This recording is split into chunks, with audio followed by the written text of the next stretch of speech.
Chicken biryani কার না পছন্দ। আর যদি বাড়িতেই ঝরঝরে এবং সফট চিকেনের বিরিয়ানি তৈরি করে ফেলা যায় তাহলে তো কোনো কথাই নেই। আজকে আপনাদের তৈরি করে দেখাবো চিকেনের পাক্কি বিরিয়ানি। এই জন্য আমি চিকেন এবং রাইসটাকে আলাদা আলাদা কুক করে নেব। এখন চিকেনটাকে ম্যারিনেশন করে নেব। এই জন্য নিয়ে নিয়েছি 500 গ্রাম চিকেন, দিয়ে নিচ্ছি 4 চামচ ফেটানো টক দই, 1 চামচ বা স্বাদ অনুসারে লবণ, দিয়ে নেব 2 চামচ পেঁয়াজ বাটা, আর দিয়ে নিচ্ছি 1 চামচ আদা ও রসুন বাটা, দিয়ে নেব 1 চামচ জিরা বাটা আর 2 চামচ টমেটো সস। সব মশলাগুলো দিয়ে পারফেক্টভাবে চিকেন ম্যারিনেশন করে নেব। চিকেনটা যত ভালো করে ম্যারিনেশন করা হবে চিকেন পাক্কি বিরিয়ানির টেস্ট কিন্তু ততটাই লোভনীয় এবং টেস্ট হবে। দিয়ে নিলাম 1 চামচ লাল মরিচের গুঁড়ো, 1 চামচ ধনিয়া গুঁড়ো আর 2 চামচ বিরিয়ানি মশলা। বিরিয়ানি মশলাটি কিন্তু আমার বাড়িতেই তৈরি করা। আপনারা চাইলে বিরিয়ানি মশলার রেসিপিটি আপনাদের সাথে আমি শেয়ার করব। মশলা দিয়ে আরও ভালো করে মাখিয়ে নিচ্ছি। এই ম্যারিনেশনটা কিন্তু হাত দিয়ে করলে একদম পারফেক্ট হবে। সবগুলো চিকেনের গায়ে মশলাগুলো একদম পারফেক্টভাবে প্রবেশ করবে। চিকেনটা আমার ম্যারিনেশন করা হয়ে গেছে, এখন রেস্টে নিয়ে রেখে দেব প্রায় 1 ঘন্টার মতো। এখন বিরিয়ানির রাইসটা তৈরি করে নেব। আমি বিরিয়ানির জন্য রাইস তৈরি করার জন্য বাসমতি চাল নিয়েছি। 500 গ্রামের একটু কম চাল নিয়ে নিয়েছি এবং 1 ঘন্টা পরিষ্কার জলে ভিজিয়ে রেখেছিলাম। এতে করে বাসমতি চালগুলো আরও বেশি লম্বা লম্বা হয়ে যায়। এখন একটি প্যানের মধ্যে পর্যাপ্ত পরিমাণে জল গরম করে তাতে দিয়ে নিলাম 1 চামচ লবণ, 2 চামচ রান্নার রেগুলার তেল। এতে করে বিরিয়ানি রান্না করার সময় চালগুলো একদম পারফেক্ট ঝরঝরে থাকবে এবং একটির সাথে আরেকটি লেগে যাবে না। দিয়ে নিয়েছি সামান্য পরিমাণ শাহি জিরা এবং ঢেকে জলটা ফুটিয়ে নিয়েছি।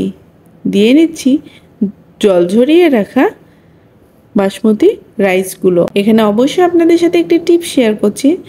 বিরিয়ানি রান্না করার আগে বিরিয়ানির চাল 45 বা 1 ঘন্টার মতো ভিজিয়ে রাখবেন এবং ভিজিয়ে রাখার পরে জল ঝরিয়ে নেবেন। এতে করে বিরিয়ানির রাইসটি একদম পারফেক্ট ঝরঝরে হয়। রান্না করার পরে একদমই একটির সাথে আরেকটি লেগে যায় না। প্রায় রাইসটি হয়ে এসেছে। এখন এখানে কিছু মশলা অ্যাড করে নেব। বিরিয়ানি রান্না করার সময় বিরিয়ানির রাইস কিন্তু 70 থেকে 80% সিদ্ধ করে নিতে হয়। এখানে অ্যাড করে নিয়ে দিলাম কয়েকটি লং ও গোলমরিচ, একটি দারুচিনি আর 2 চামচ বিরিয়ানি মশলা। এতে করে রাইসের মধ্যে বিরিয়ানি মশলার ফ্লেভারটা খুব ভালো করে প্রবেশ করে। এটি একদম আমার নিজস্ব রেসিপিতে তৈরি করছি রাইসটি। আপনারা চাইলে এখানে বিরিয়ানি মশলা নাও ব্যবহার করতে পারেন। বিরিয়ানি মশলা দেওয়ার পরে আরও কিছুক্ষণ রান্না করে চাল একদম 80% রান্না হয়ে গেছে। এখন এর জল ঝরিয়ে নেব। এখন তৈরি করে নেব চিকেন।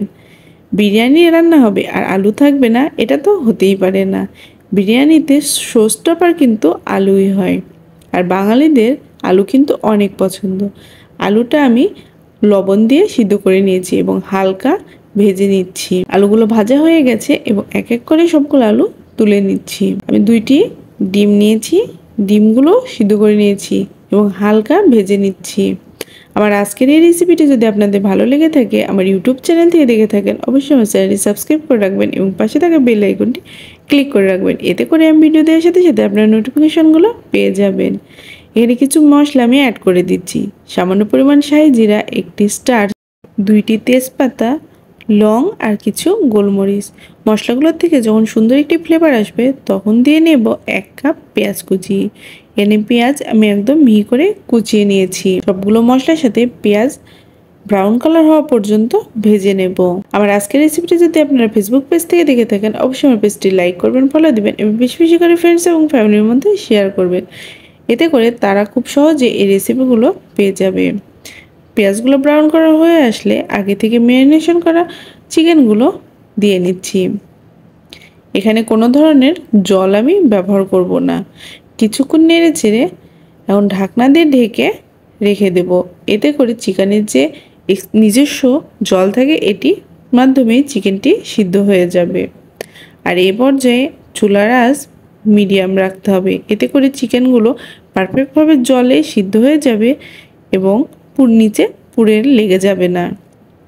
5 মিনিট পরে ঢাকনা খুলে দেখাচ্ছি, চিকেন থেকে কিন্তু অনেকটাই জল ছেড়ে দিয়েছে। এখন নেড়ে চেড়ে এইভাবেই চিকেনগুলো আমি রান্না করে নেব 80% কুক হওয়া পর্যন্ত। এখন অ্যাড করে দিচ্ছি কিছু কাঁচামরিচ। কাঁচামরিচগুলো দিয়ে আবার ঢেকে 5 মিনিট রান্না করে নিচ্ছি। ঢাকনা খুলে নেড়ে চেড়ে আরও 5 মিনিট রান্না করে নেব। এইভাবে ঢাকনা দিয়ে কষিয়ে নিলে চিকেনের মধ্যে মশলাগুলো পারফেক্টভাবে প্রবেশ করবে এবং চিকেনগুলো সেদ্ধ হয়ে যাবে। আগে থেকে ভেজে রাখা আলুগুলো চিকেনের সাথে অ্যাড করে নিচ্ছি। এতে করে আলুর মধ্যেও মশলাগুলো খুব ভালোভাবে প্রবেশ করবে। আবার ঢেকে দিচ্ছি। আমার এই পুরো রেসিপির উপকরণ আমি ডেসক্রিপশনে দিয়ে রাখবো, আপনারা চাইলে সেখান থেকে দেখে নিতে পারেন। আপনাদের যদি কোনো রেসিপির রেকমেন্ডেশন থাকে আমাকে কমেন্ট করে জানাবেন, আমি চেষ্টা করব সেই রেসিপিটি আপনাদের সামনে তুলে ধরার জন্য। আমার চ্যানেলে আরও বিভিন্ন ধরনের রেসিপি রয়েছে, আপনারা চাইলে সেগুলো চেক আউট করতে পারেন। চিকেন একদম রান্না হয়ে গেছে। এখন আগে থেকে রান্না করে রাখা রাইসগুলো দিয়ে লেয়ার তৈরি করে নেব। এখানে আমি 1 লেয়ারই তৈরি করে নেব। আপনারা চাইলে এখানে 2 লেয়ার করেও এই বিরিয়ানিটি রান্না করে নিতে পারেন। সবগুলো রাইস দিয়ে লেয়ার করা হয়ে গেছে।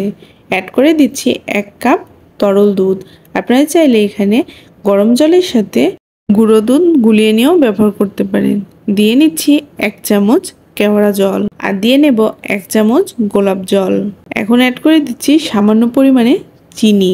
অ্যাড করে দেব আগে থেকে ভেজে রাখা ডিম আর দিয়ে নেব সামান্য পরিমাণ বিরিয়ানি এসেন্স। আপনাদের হাতের কাছে যদি বিরিয়ানি এসেন্স না থাকে তাহলে স্কিপ করতে পারেন, এতে স্বাদের কোনো তারতম্য হবে না।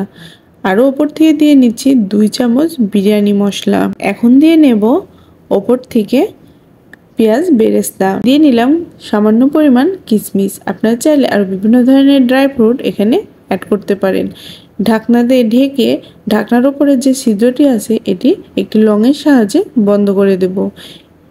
এখন একদম চুলার আঁচটি লোতে রেখে 10 থেকে 15 মিনিট রান্না করে নেব।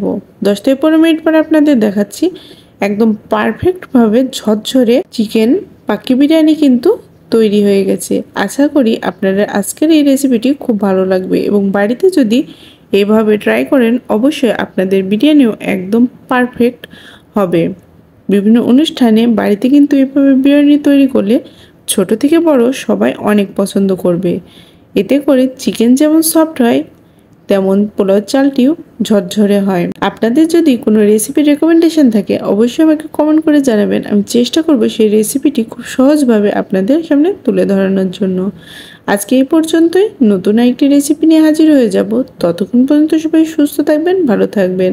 পুরো রেসিপিটি আমার সঙ্গে থাকার জন্য আপনাদেরকে অনেক অনেক ধন্যবাদ।